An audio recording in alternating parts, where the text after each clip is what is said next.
Amém? Vamos meditar na palavra do Senhor? Quero convidar então os irmãos a abrirem a palavra de Deus no livro de Eclesiastes, no capítulo 1.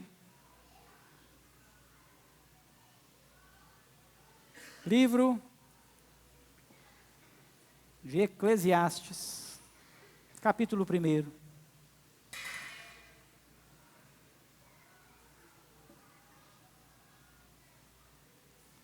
Nós vamos ler do verso 1 ao verso 11. Palavra do pregador, filho de Davi, rei de Jerusalém. Vaidade de vaidade, diz o pregador, vaidade de vaidade, tudo é vaidade. Que proveito tem o homem de todo o seu trabalho com que se fadiga debaixo do sol? Geração vai e geração vem, mas a terra permanece para sempre. Levanta-se o sol e põe-se o sol e volta ao seu lugar, onde nasce de novo. O vento vai para o sul e faz o seu giro para o norte, volve-se e revolve-se na sua carreira e torna aos seus circuitos. Todos os rios correm para o mar e o mar não se enche. Ao lugar para onde correm os rios, para lá tornam eles a correr. Todas as coisas são canseiras tais que ninguém as pode exprimir. Os olhos não se fartam de ver, nem se enchem os ouvidos de ouvir. O que foi é o que há de ser. E o que se fez, isso se tornará a fazer. Nada há, pois, novo debaixo do sol. Há alguma coisa que se possa dizer, vê, isso é novo?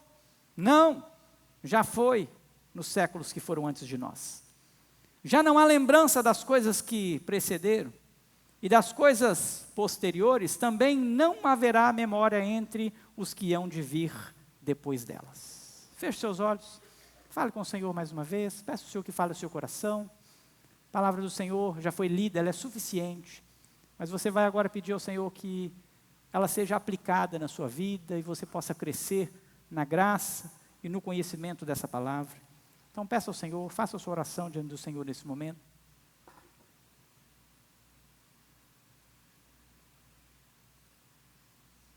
Deus, obrigado pela palavra do Senhor, que a minha boca se cale, o Teu Santo Espírito possa fluir por meio do texto lido, que as verdades da Sua palavra possam permear tudo aquilo que será dito aqui, e que os ouvidos estejam prontos, atentos, e que os corações sejam terras férteis, para que possam frutificar nessa noite, em nome do Senhor Jesus. Amém e amém. Livro de Eclesiastes. Um livro que precisa ser lido dentro da perspectiva correta. Um livro que precisa ser observado dentro do seu contexto e do contexto do seu autor. Um livro que, se você simplesmente pegar e ler como lemos agora e tirar as suas próprias conclusões, você vai poder dizer assim, que vida é essa? Esse autor está desgostoso da vida. Este autor, ele pode estar com depressão. Não. Este autor está fazendo relatos de uma visão, aonde ele faz as suas colocações dentro de um panorama que ele está estabelecendo. E para que a gente compreenda isso, nós precisamos saber quem é esse homem. Nós precisamos saber qual a razão dessa escrita. Quando nós olhamos o texto, no verso 1, nós já temos aqui as palavras do pregador. Ele começa este livro dizendo palavras do pregador, filho de Davi, rei de Jerusalém. Diferente do livro de Provérbios e Cantares, porque Provérbios vai dizer que é escrito, ou é um livro de Salomão, Provérbios de Salomão, lá no Provérbios capítulo 1, no verso 1. Lá em Cantares, você também vai ter ali escrito Cantares de Salomão. Aqui ele traz uma outra apresentação, aqui ele faz uma outra abordagem, porque ele está dizendo aqui que é um pregador se dirigindo a uma igreja. Por isso o livro chama Eclesiastes. Essa palavra Eclesiastes é que dá a raiz para o grego eclésia. É que vai trazer aquilo que nós conhecemos como igreja, como a o ajuntamento solene, a congregação de Deus, a igreja de Deus, um povo chamado por Deus. Então observe que este livro é um livro de um pregador se dirigindo à sua igreja. É o livro de um pregador falando à sua congregação, trazendo ensinamentos para a sua congregação. E este livro é tão precioso porque este autor, que é Salomão, e nós entendemos isso por causa da sua dinâmica, quando no verso 12 ele vai dizer: eu, o pregador, venho sendo rei de Israel em Jerusalém, apliquei o coração a esquadrinhar e a informar-me com sabedoria de tudo quanto sucede debaixo do céu. Este enfadonho trabalho impôs Deus aos filhos dos homens para neles o afligir. Nós olhamos para este texto e nós olhamos para este conjunto de ideias e nós então chegamos à conclusão de que este rei, filho de Davi, é sem dúvida Salomão. Mas quem foi Salomão? A história de Salomão, ela começa no primeiro livro dos reis. Primeiro livro dos reis, Davi já está na sua mais alta velhice, já nos seus últimos dias. E há um dos seus filhos que quer agora, então, assumir o reino, porque o seu pai havia demorado em dizer quem seria o seu sucessor. Mas nós olhamos para o texto e nós vemos que o rei, então, é instigado ou chamado pelo profeta e pela mãe de Salomão, e vão dizer: olha, rei, você prometeu e você disse, o Senhor já havia dito, porque o Senhor havia estabelecido que Salomão seria o rei que viria a ser o sucessor de Davi. E então Davi o estabelece como rei, começa a sua história, e a história deste homem como rei é uma história fantástica, porque no capítulo 3, o Senhor vai ter uma conversa com Salomão, e Salomão, ele vai chegar para o Senhor e vai dizer o que ele quer do Senhor, porque o Senhor diz para ele: Salomão, diga para mim o que você quer. Você será o rei de Israel, fala para mim o que você quer, o que você deseja. E as palavras de Salomão, elas são impressionantes, porque ele diz assim: Senhor, meu pai foi um rei maravilhoso, este reino é um reino imenso, como eu poderia governar sendo eu um menino? Como poderia eu fazer alguma coisa com este reino? Que o Senhor me dê então sabedoria para administrar o reino. Que o Senhor me dê um coração quebrantado diante do Senhor, para compreender o Senhor. E o Senhor diz a ele assim: olha, como você não me pediu riquezas, como você não me pediu vitória sobre os seus adversários, como você não me pediu qualquer outra coisa a não ser sabedoria, eis que eu vou te dar sabedoria e vou te dar todas as outras coisas. Eu vou te dar vitória sobre os adversários, eu vou te dar recursos, eu vou te dar as riquezas, eu vou te dar tudo. E a sabedoria que eu te darei, o Senhor fala para ele assim: nunca houve antes e depois de você não haverá. Há uma afirmação de Deus, lá em 1 Reis, no capítulo 3, aonde Deus vai dizer assim: olha, você será o homem mais sábio do mundo. Não haverá outro depois de você. Você pode pegar o homem mais sábio dos nossos tempos, com toda a tecnologia que há nos nossos dias. A palavra de Deus é que depois dele não haveria outro igual. Salomão foi único. Salomão foi exclusivo. Ele pôde experimentar de todas as riquezas, ele pôde experimentar de todas as delícias da terra, tudo aquilo que um homem poderia querer, os seus olhos puderam ver, ele pôde experimentar. Mas o que é interessante é que este livro, ele agora é escrito no final da vida de Salomão. Alguns estudiosos dizem que os 3 livros foram escritos em fases diferentes. Então, Cantares, aquele livro romântico, aquele livro de muitos amores, de um relacionamento de um homem e uma mulher, escrito por Salomão na sua juventude, aonde ele está desfrutando da sua juventude. Provérbios, um livro onde Salomão está escrevendo na sua maturidade, aonde ele consegue enxergar as coisas e trazer ensinamentos preciosos. E se você parar para perceber, os maiores homens da história, os homens de hoje, do nosso tempo, os maiores empresários, os grandes governos, eles mergulham no livro de Provérbios. Provérbios é sabedoria, Provérbios é conhecimento.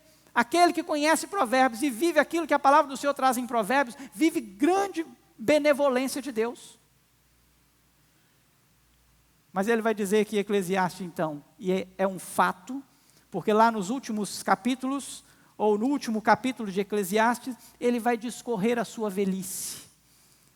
E ele começa a dizer, irmãos, de maneira assim tão preciosa, como que funciona.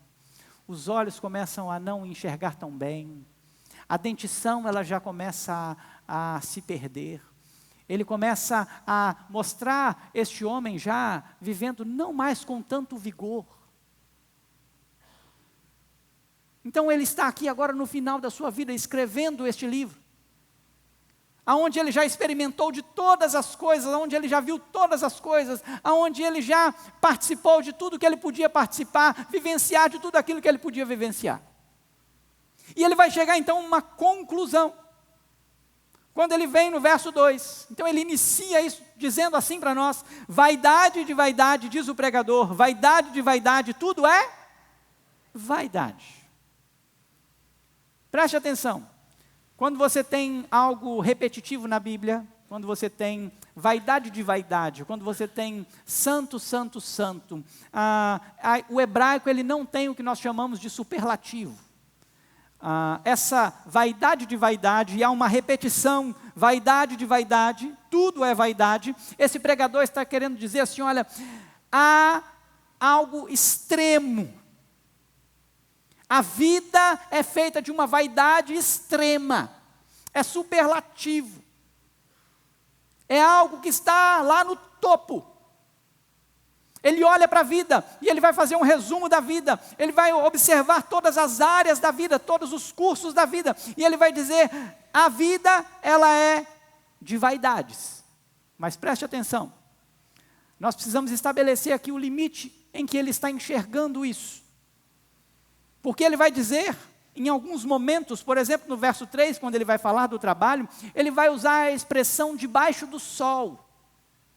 E em vários outros momentos, ele vai dizer que aquilo que se faz debaixo do sol é vaidade. Eu preciso que você entenda que nos tempos antigos, eles entendiam que a terra era plana. E então, Deus estava em cima. E quando eles iam falar de Deus, eles iam falar de algo que estava em cima. Quando eles iam falar de poderes malignos, quando eles iam falar de inferno, ou você vai ouvir uma expressão chamada Sheol nas Escrituras, esse Sheol é algo que está embaixo da terra. Então havia uma ideia e que havia um limite para se chegar a Deus, e havia um limite para se chegar ao inferno. E ele vai estabelecer então o limite que ele está observando a vida. Ele está observando uma vida debaixo do sol. Ele está observando uma vida sem Deus. Ele está observando uma vida sem Cristo. Ele está observando uma vida simplesmente humana, simplesmente num caráter humano. Quando ele estabelece esse princípio, quando ele estabelece esses limites, nem a Deus e nem ao inferno, e ele traz o homem à sua visão humana, ele diz que tudo que se vive dessa maneira é vaidade. Todas as coisas. Não importa o que seja, tudo é vaidade, a mais alta e máxima vaidade. E dentro deste panorama, dentro desta visão que nós estamos traçando aqui, eu quero falar com vocês hoje sobre a diferença da vida sem Jesus para a vida com Jesus. Porque Salomão está estabelecendo aqui a vaidade de uma vida sem Cristo. A vaidade de uma vida sem Deus, a vaidade de uma vida que está estabelecida apenas no patamar humano, nas conquistas humanas, na rotina humana, naquilo que o homem pode viver de maneira natural. E ele está mostrando como isso é perigoso, porque isso não te leva a lugar nenhum. Isso não te traz benefício algum. Então ele começa a discorrer essa vaidade neste âmbito humano. Um lugar afastado de Deus. Uma vida onde o Senhor não tem o seu lugar. Aonde você vive apenas debaixo do sol. Aonde você faz as coisas pelo seu próprio prazer e interesse. E ele começa então a discorrer aqui no verso 3. E ele vai dizer, leia o verso 3 comigo, o texto diz: que proveito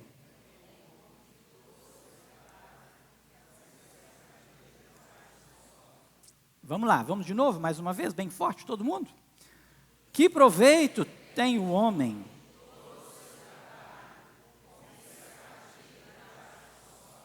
Qual é o proveito? Proveito, essa palavra proveito, ela talvez seria melhor entendida aqui por valor. Qual é o valor? Você trabalha, você se fadiga, e qual é o valor deste trabalho? Quanto seria justo por este trabalho? Logo mais à frente, e eu pretendo falar disso em uma outra oportunidade, ele vai falar exatamente da vaidade do trabalho.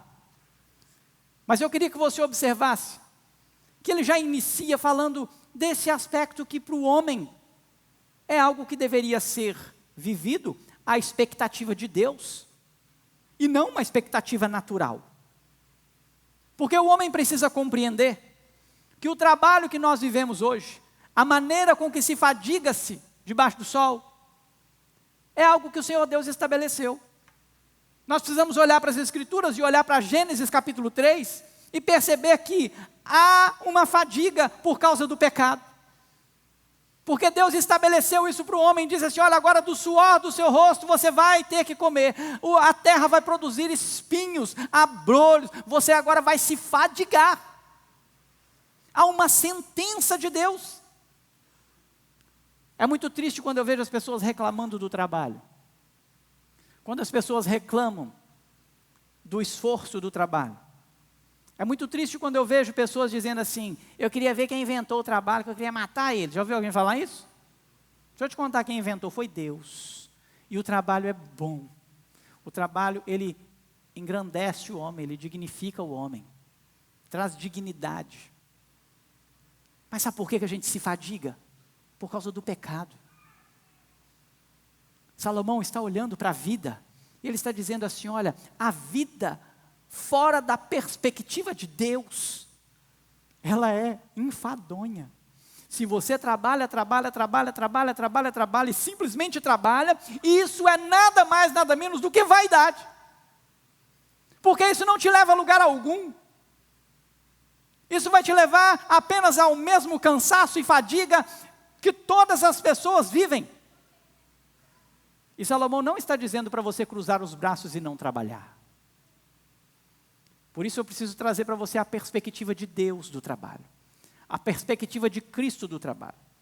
Então há uma diferença entre aquele que não consegue compreender o Senhor, Jesus Cristo dentro da vida, e aquele que consegue compreender a Jesus Cristo dentro da vida. Se você olha para o mundo como Salomão viu, o seu trabalho não tem valor nenhum. Você está perdendo seu tempo.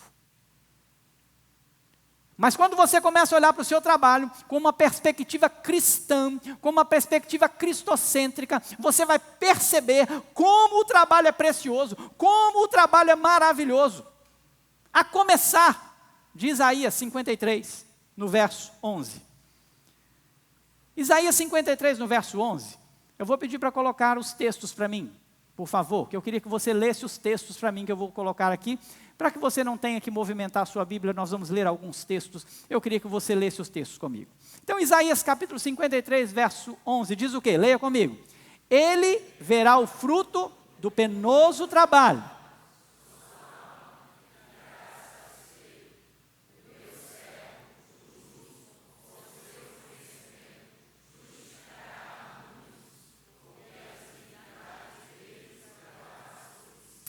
Preste atenção. A fadiga do trabalho veio por causa do pecado. A grandeza do trabalho e a glória do trabalho, ela manifesta na pessoa de Jesus, quando ele diz assim, olha, ele é que faz o verdadeiro e penoso trabalho.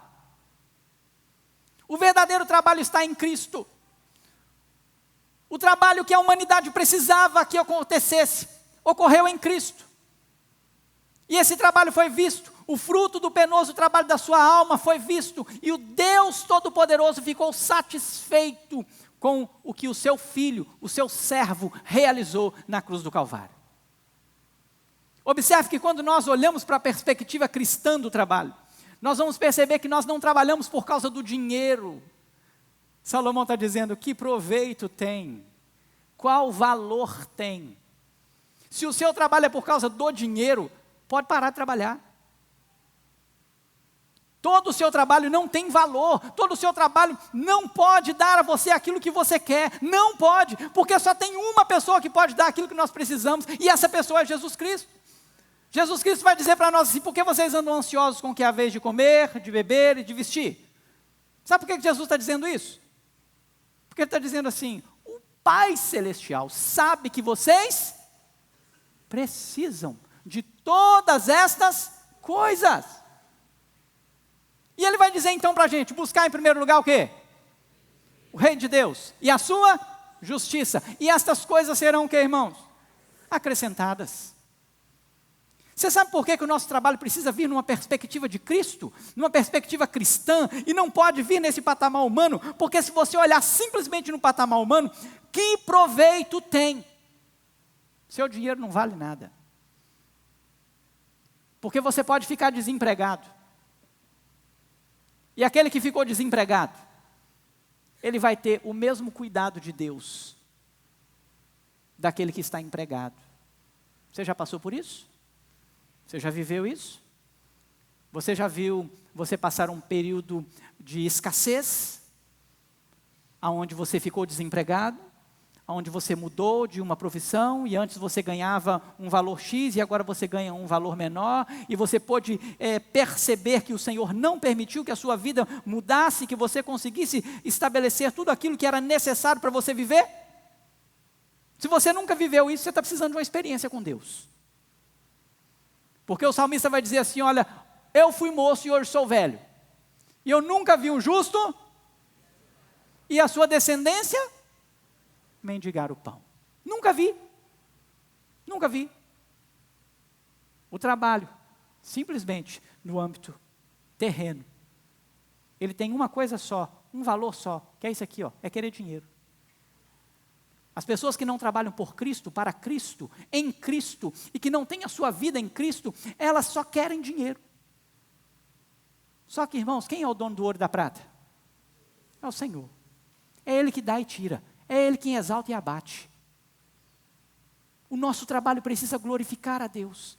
A diferença de um homem sem Cristo é que ele vive para si mesmo. E se ele vive para si mesmo, o seu trabalho é vaidade. O seu trabalho é vão. O seu trabalho não serve para nada. O Salmo 128 vai dizer que o homem que teme ao Senhor, ele é bem-aventurado. Bem-aventurado o homem que teme ao Senhor e anda nos seus caminhos. Do trabalho de suas mãos, o que vai acontecer?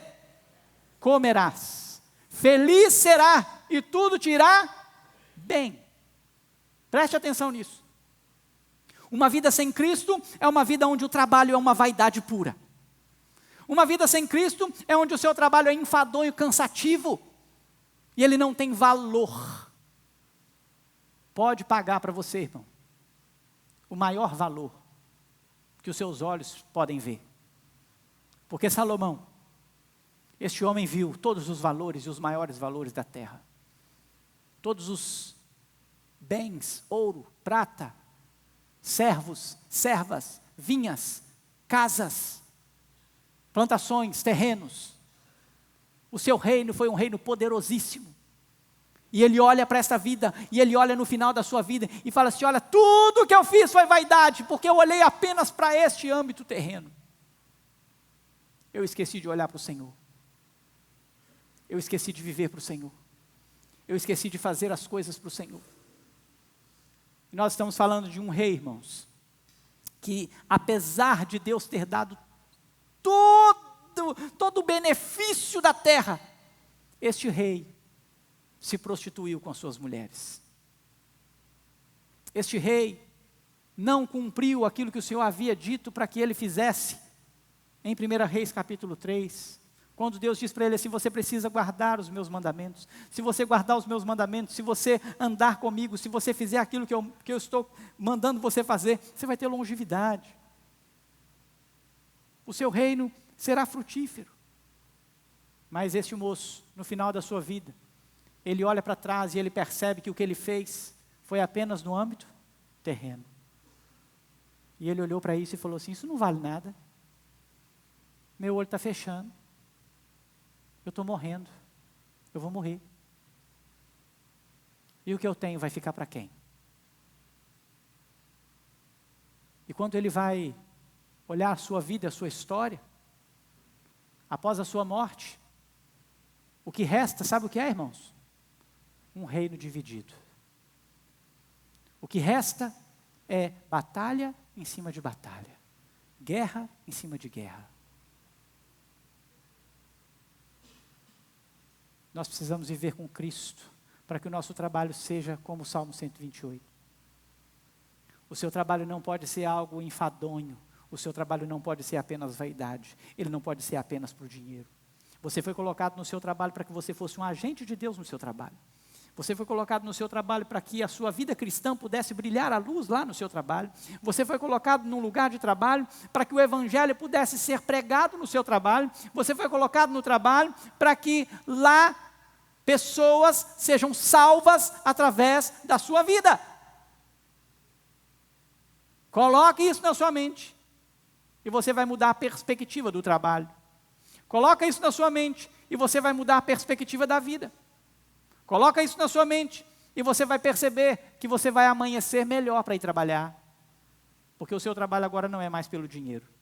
O seu trabalho agora é para cumprir o plano de Deus, a glória de Deus. Então está aqui a primeira diferença entre aquele que conhece o Senhor, uma vida com Jesus, aquele que tem Cristo no seu coração e trabalha por Cristo, daquele que não tem. Mas ele traz uma outra perspectiva, que é a questão das gerações.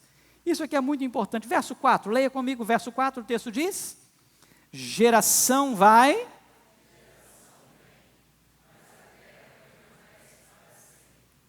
Olha como fica complicado se você não compreender o texto nesse parâmetro humano. A própria palavra de Deus diz, o Senhor Jesus vai dizer: olha, os céus e a terra passarão, mas as minhas palavras permanecem para sempre.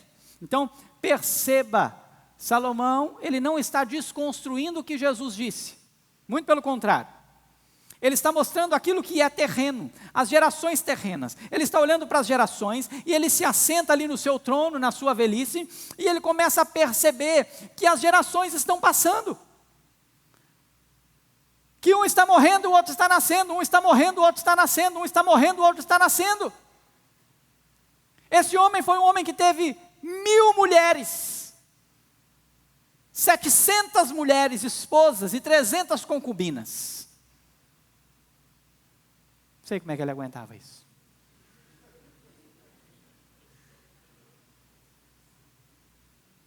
É só a graça e a misericórdia. Foi para ele olhar para a vida e falar assim: isso tudo é vaidade. Vaidade de vaidade. Pior de ter 1000 mulheres é ter 1000 sogras, né? Brincadeiras à parte. Sogra é uma benção. Não tenho minha sogra, mas sogra é uma benção. Preste atenção nisso. Salomão está olhando as gerações, e as gerações estão passando. Salomão está vendo os seus filhos nascerem, e ele está vendo outros morrerem. E ele está falando: e a terra continua do mesmo jeito. Agora pensa comigo. Talvez o ser humano ainda esteja com o mesmo pensamento de Salomão, quando ele olha para o âmbito terreno, quando ele olha para aquilo que é humano, e aquilo que é humano pode nos apresentar o quê? Gerações que vão e vêm. Agora, é muito interessante porque nós ainda vamos chegar nesse ponto do verso 10, quando ele vai dizer no verso 10 e 11, que não há mais lembrança dessas coisas. Há algo muito interessante, porque é o seguinte: você consegue se lembrar quem são os seus tataravós? Você sabe os nomes deles? Pensa comigo. As gerações que vão. E lá no verso 11 ele está dizendo assim, e essas coisas são esquecidas. Essas coisas passam. As gerações vão e vêm, vão e vêm, vão e vêm, e a terra continua do mesmo jeito, as coisas continuam do mesmo jeito. Quando você olha para as coisas no âmbito material, nada muda, é tudo enfadonho, é tudo cansativo, e o que me preocupa é que a geração do século 21 está achando que é única. A geração do século 21 está achando que é a última bolacha do pacote. A geração do século 21 está desconsiderando todas as pessoas do passado. A geração do século 21 acha que só ela que existe. E ela é boa demais. E não haverá ninguém depois dela. Talvez você possa dizer assim, ah, pastor, que isso? Como é? Não é assim? É só você perceber como que a geração está vivendo. É só você perceber como que os nossos antepassados, eles são esquecidos, e são esquecidos na sua totalidade. Como não há respeito, por exemplo, aos mais velhos. Os mais velhos são desconsiderados. Os mais velhos são assim, ó, já foi, já deu o que tinha que dar, pode ir embora. Mas nós temos um rei, que ele ouviu o conselho dos mais novos, e não o conselho dos mais velhos. Esse foi o filho de Salomão.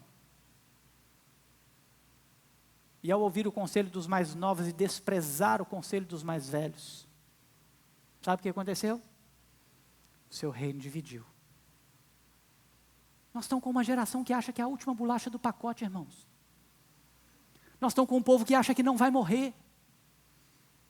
Nós estamos com um povo que está vivendo a vida como se fossem eternos. E não estão preparando essa vida. E não estão preparando as gerações futuras. E não estão discipulando pessoas, e não estão fazendo com que os que estão chegando aprendam, e estão rejeitando os conselhos, também não querem aprender. E Salomão olha para isso, e ele está dizendo assim, olha, as gerações estão fazendo assim, ó, um vai, outro vem, um vai, outro vem, e a terra continua do mesmo jeito, a terra continua no mesmo lugar. Se Jesus não voltar, sabe o que vai acontecer daqui 100 anos? A mesma coisa. Pessoas vão nascer e pessoas vão morrer. Sabe o que acontecia há 1000 anos atrás? Pessoas nasciam e pessoas morriam. Por que você acha que você é único? Nós vivemos, nós já estamos há 2025 anos depois de Cristo, fora todos os antes de Cristo. Por que você acha que é único? Agora vamos pensar na perspectiva de Deus, vamos pensar numa perspectiva com Cristo, de uma geração que agora tem os olhos em Cristo e não mais aqui nessa terra. Quando nós olhamos para Pedro, 1 Pedro, no capítulo 2, no verso 9, ele vai fazer menção àquilo que o Senhor já havia falado a Moisés em Êxodo. Então 1 Pedro, capítulo 2, no verso 9, você pode ler comigo? Ele vai dizer o quê? Vós, porém, sois raça eleita, sacerdócio real,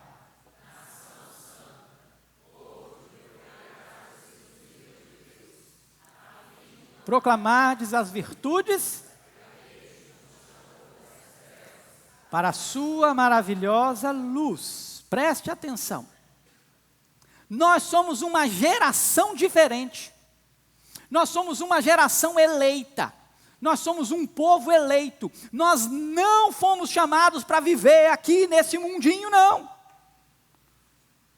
Nós somos chamados para viver uma vida eterna. Nós somos chamados para viver como sacerdócio de Deus. Povo santo, povo diferente. Um povo que sabe de onde vem e sabe para onde vai. Isso faz toda a diferença na vida do homem. A minha pergunta para você, você sabe de onde você vem? Você sabe quem são os seus antepassados?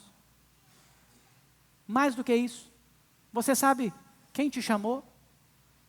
E você sabe de onde ele te chamou? Quando você olha para esse texto, ele te chamou de onde? De onde que ele te chamou, irmão? Das trevas. E ele te levou para onde? Preste atenção. As gerações, elas vão e vêm quando você pensa numa perspectiva humana, mundana, secular. Mas quando você olha para Cristo, quando você olha para a perspectiva de Deus, quando você olha para o céu, você vai perceber o seguinte, que nós somos uma geração eterna, nós não somos uma geração que vai e vem, nós somos um povo que Deus escolheu, tirou das trevas, trouxe para a sua maravilhosa luz, e nós vamos viver eternamente com Ele, nós somos um povo santo. Nós viveremos eternamente, enquanto aqueles que não foram chamados estarão mortos eternamente. Salomão vai olhar para as gerações e vai dizer assim, olha, se o seu olhar estiver aqui nessa terra, você vai ver uma mesmice. Isso é uma mesmice. Enquanto tem uns nascendo, tem outros morrendo. Tem uns nascendo, tem outros morrendo. Tem uns nascendo e tem outros morrendo. Mas quando você olha para Cristo, quando você olha para a cruz, quando você olha para aquele que te escolheu, para aquele que te chamou, você vai perceber o seguinte, não! A minha vida é diferente, o meu lugar é diferente, a minha história é diferente, porque eu fui tirado das trevas. E eu fui transportado para o reino da luz. E a minha vida agora, ela não é simplesmente algo que começa aqui e termina ali. A minha vida é eterna. E viveremos com Cristo eternamente. Vamos caminhar mais um pouquinho? Ele vai olhar agora a perspectiva da criação ou das coisas criadas. No verso 5 até o verso 7, leia comigo, o texto vai dizer, levanta-se o sol, vamos lá todos juntos, bem alto e bom som, capítulo 1 de Eclesiastes, verso 5 ao verso 7, o texto diz, levanta-se o sol,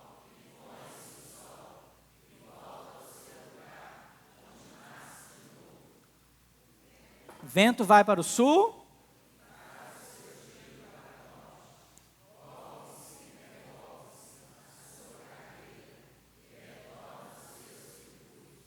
todos os rios,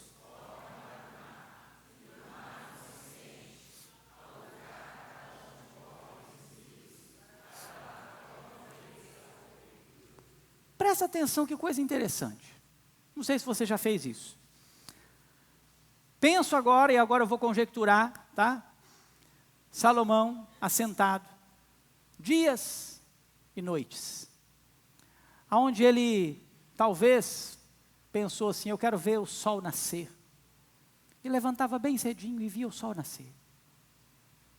Lá os seus servos o serviam, fazia a sua refeição, e ele via aquele maravilhoso nascer do sol. E logo no final da tarde, depois de um dia de trabalho, um rei que manifesta que teve muito trabalho e muito esforço debaixo do sol, ele se assenta novamente e ele vai ver o sol se pôr. E a sua vida passa e ele diz assim, hã? É isso mesmo? Todo dia? Todo dia? O sol nasce aqui, se põe aqui. Nasce aqui, se põe aqui. Nasce aqui, se põe aqui. Que negócio chato. Isso é muito chato. O sol não podia dar uma virada, nascer lá, nascer aqui, a gente não podia dar uma modificada nesse negócio, não? Muito chato esse negócio. Ele está olhando para a perspectiva da natureza, está dizendo para ela assim, naquilo que é humano, essa natureza tem um curso. E esse curso é repetitivo. Dia após dia, o sol nasce aqui e morre aqui. O sol nasce aqui e morre aqui. No nosso caso, literalmente, né? Nasce aqui e morre ali. Nasce aqui e morre aqui. Mas ele vai olhar também os ventos. Ele vai falar assim, o vento faz a mesma coisa. Apesar da palavra dizer que a gente não sabe de onde ele vem, não sabe de onde vai, ele vai mostrar que o vento tem o seu sentido. Ele corre de um lado, por isso que nós temos aqui no litoral, isso é mais comum, a gente tem o famoso vento sul, não é esse? O vento sul, ele é estabelecido.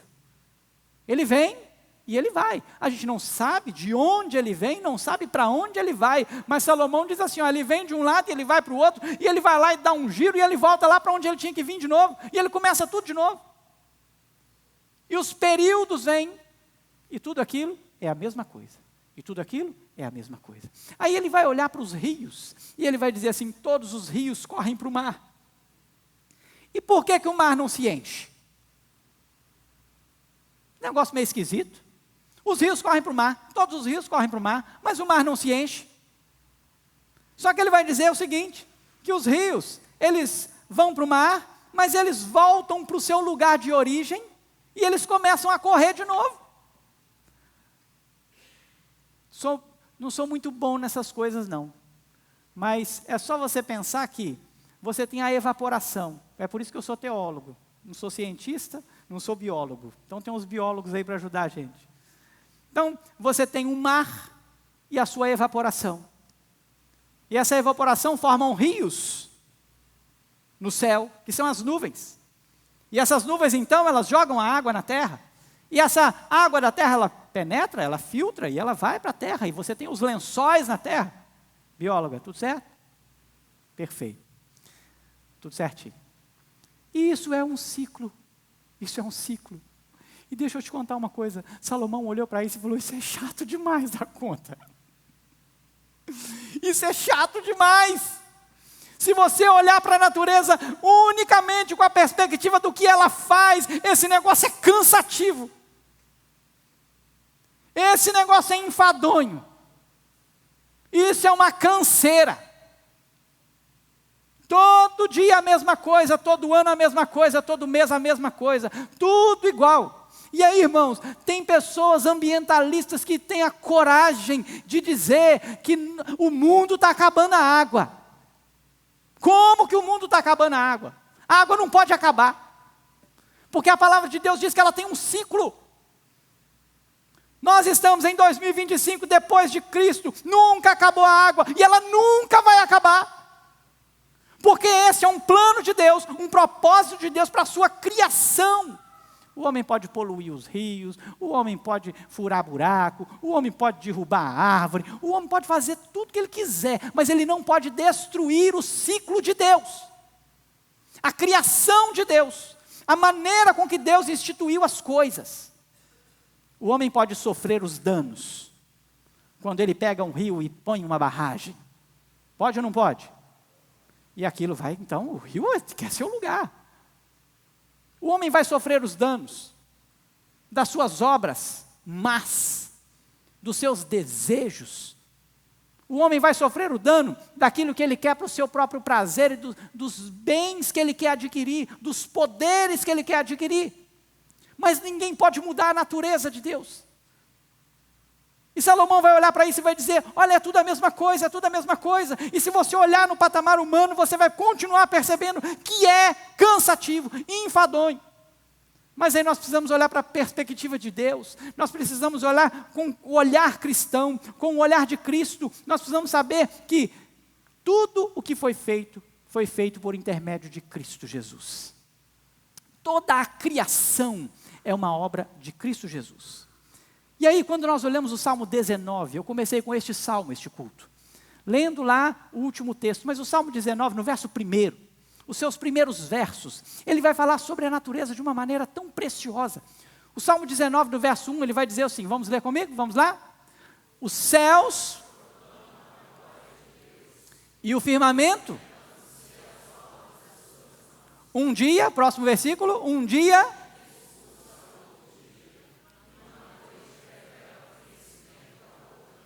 Não há linguagens, nem há palavras. Deles não se ouve nenhum som. No entanto, por toda a terra se faz ouvir a sua voz, a sua palavra, até os confins do mundo. Aí pôs uma tenda para o sol. Vamos começar a olhar a natureza na perspectiva de Cristo, o Criador. Vamos começar a olhar para a natureza observando que ela também está gemendo e aguardando o dia em que ela será restaurada. Quando nós começamos a olhar para a natureza e observar que toda ela está no controle do Senhor, quando nós começamos a olhar para a natureza, os rios, os mares, as árvores, os animais e todas as coisas que estão sob o domínio de Deus, quando nós olhamos para ela e percebemos, em primeiro lugar, toda essa criação é criação de Deus, de Jesus Cristo. Sem Ele, nada do que foi feito se fez.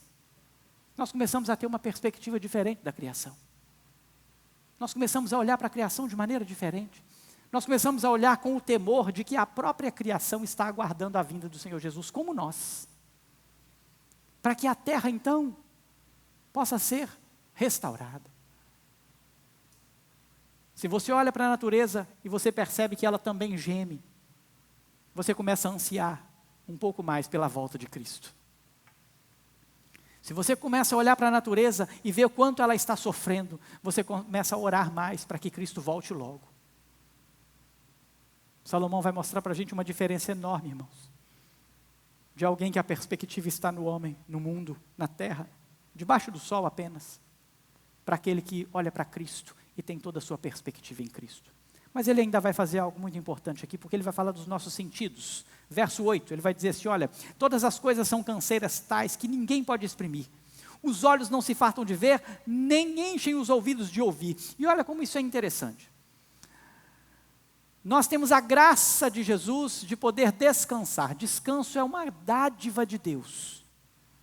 Mas os seus olhos, enquanto estão abertos, o que ele vai fazer? Ele vai ver. E você nunca vai ver o olho dizendo assim, não aguento mais ver, não quero mais ver, não quero, não posso mais ver. Não, enquanto os seus olhos estão abertos, o que seus olhos vão fazer? Ver. Os seus ouvidos, eles vão ouvir. E é interessante porque você pode ir para qualquer lugar, você pode se esconder em qualquer lugar, os seus ouvidos estão cansados de ouvir. Um enfado. Os nossos sentidos não param. Eles não param. Os seus olhos veem, e eles não param de ver. Essa é a expressão que Salomão está trazendo para nós aqui. Agora pense comigo. Se nós não tivéssemos os olhos para ver, se nós não tivéssemos os ouvidos para ouvir, nós não poderíamos compreender o que João diz na sua primeira carta, 1 João capítulo 1. Você não ia compreender aquilo que ele diz a respeito do verbo da vida. Vamos lá, 1 João capítulo 1, verso 1, o texto diz, vamos todos juntos, o que era...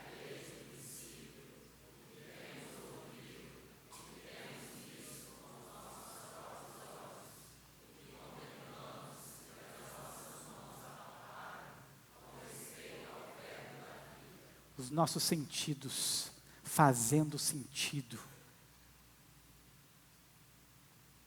Os nossos olhos precisam estar fitos no Senhor, autor e consumador da nossa fé.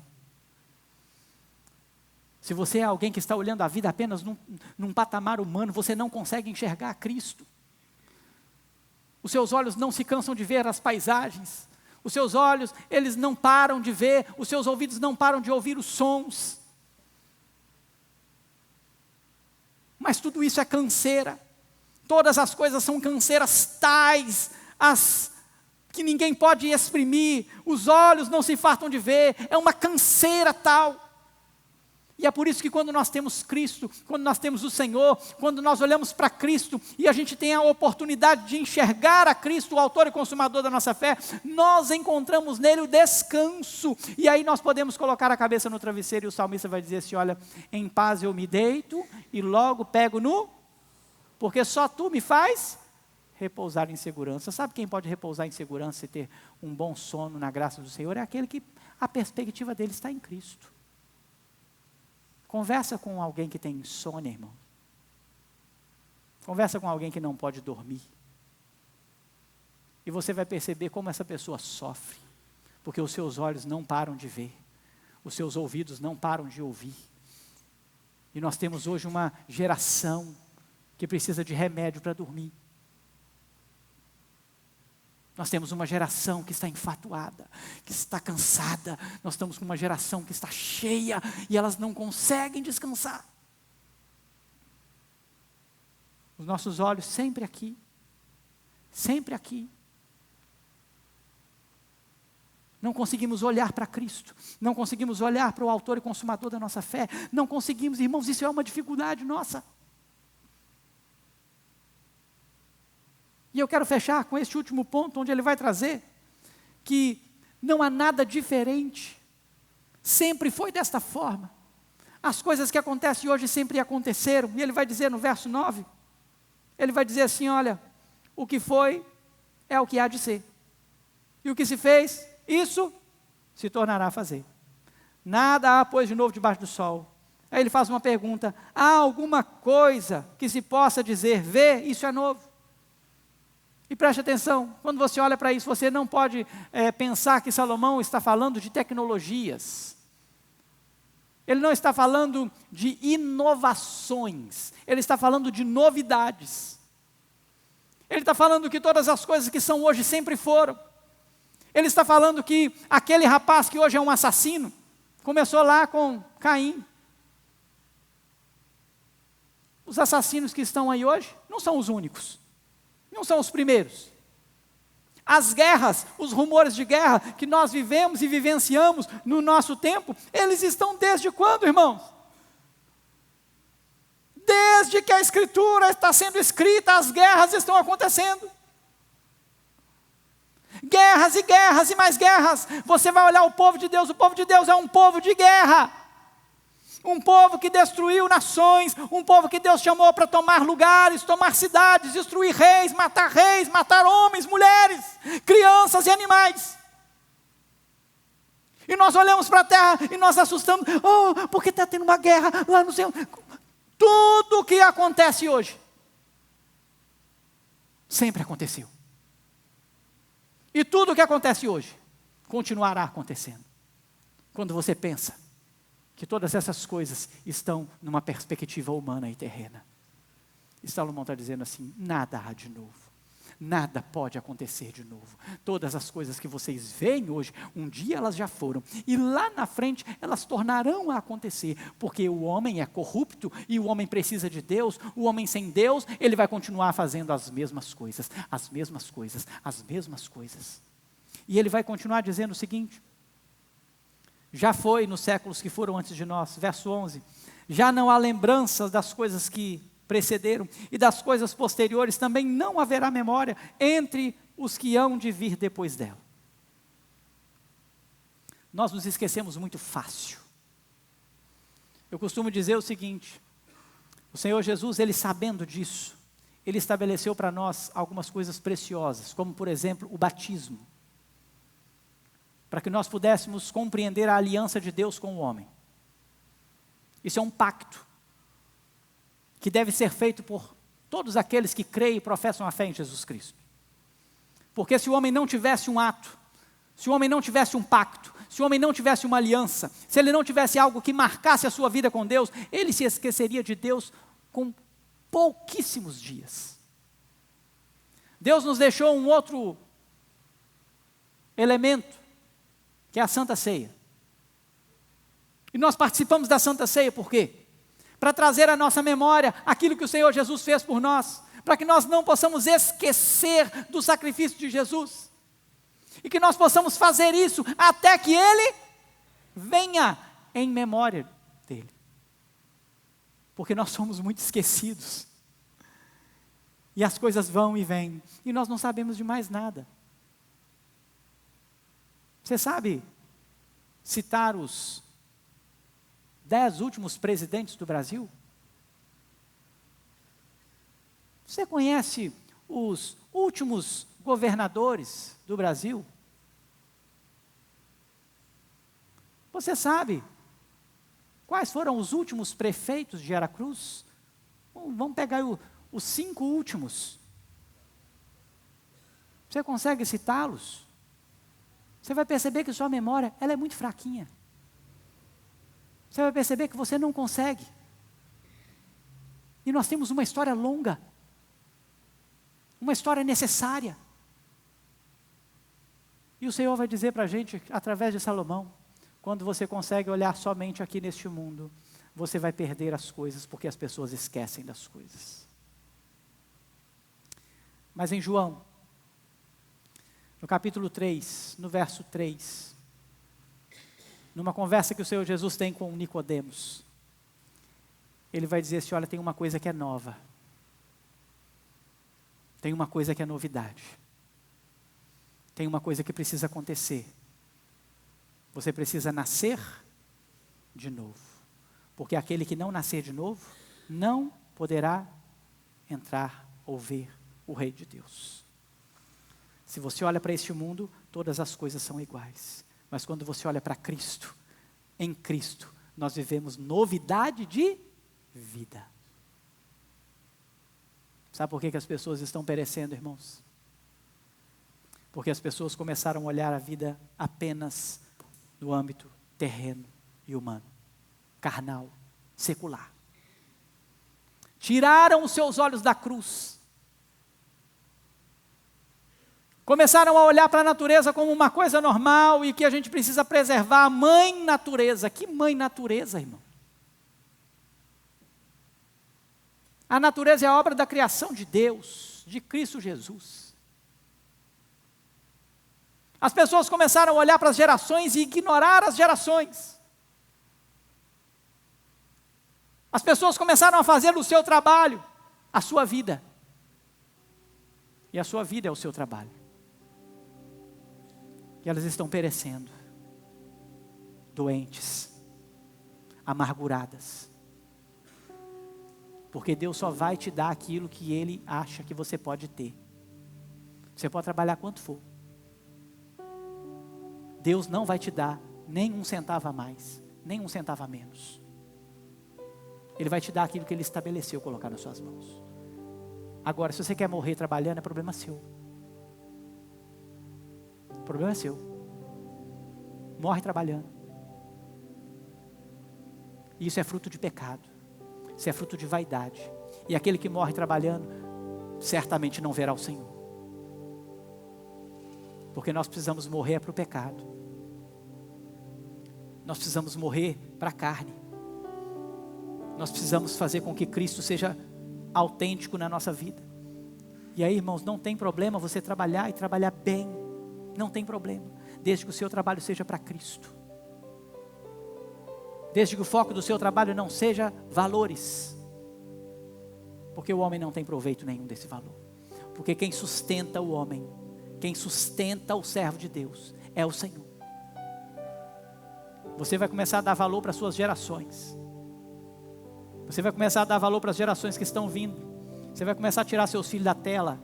Porque você vai compreender que a tela está matando seu filho.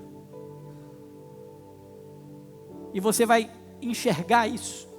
E você vai dizer assim: eu preciso cuidar da geração futura. Eu preciso respeitar a geração passada. Eu preciso me posicionar nessa geração do presente. E eu preciso cuidar da geração do futuro. Para que essa geração do futuro seja uma geração que conheça a Cristo. Que essa geração do futuro seja uma geração que foi evangelizada e recebeu a fé. E agora vivem para Cristo. Porque você ensina o seu filho quando ele é pequeno e quando ele é moço, o que acontece? Ele não se desvia. Ele não se desvia, irmãos. Aquele que foi alcançado pela fé, na sua infância, ele não se desvia. Agora alguns vão ser alcançados só lá na frente. Só lá na sua vida adulta. Se você tirar os seus olhos daqui, você vai começar a experimentar o extraordinário de Deus. Porque você vai estar pronto a qualquer momento.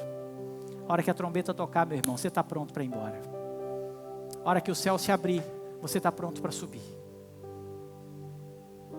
Você sabe que as dores desse mundo são por causa do pecado. E você não sofre por causa delas. Nós precisamos começar a olhar para Cristo. Nós precisamos começar a colocar os nossos olhos em Cristo. E tudo que a gente fizer, quer comais, quer bebais, ou façais qualquer outra coisa, fazei tudo para... Pronto, vamos orar, fique de pé. Coloque sua vida diante do Senhor. Coloque seu coração diante do Senhor. Onde estão os seus olhos? Na terra ou no céu? Aonde está a sua confiança? No Senhor, o Deus dos exércitos? Ou nos homens, nos príncipes e nos filhos dos homens em quem não há salvação? Qual é o seu desejo? Experimentar as coisas terrenas, naturais, como Salomão pôde experimentar, e Salomão vai dizer assim: eu experimentei tudo, isso para mim foi tudo vaidade. Onde os meus olhos viram, eu consegui alcançar. O que o meu coração desejou, eu pude ter. E você pode aprender com o erro de um homem sábio, ou você pode aprender com o seu próprio. Aonde está o seu coração? O seu coração está nas coisas terrenas?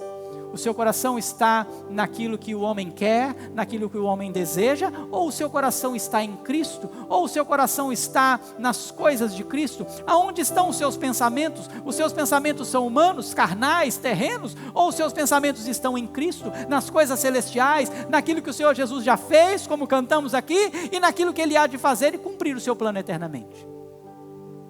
Aonde está o seu coração?